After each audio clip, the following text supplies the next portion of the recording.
Так, вот он, бельгийский шоколад. Продается он раньше разного процентного состава. Продается на Яндекс.Маркете, не знаю, может там в Валберес, Озонах, не в курсе. Вот так я делаю, это ничего сложного. Вода, побольше миска, поменьше. И будет у вас счастье. Не надо никаких конфет, это финики, орехи, там чернослив. Берем мандарин.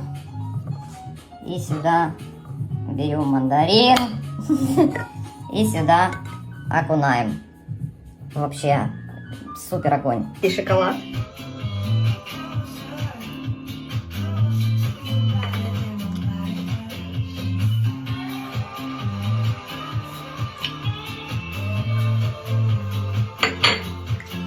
Затрат на копейку.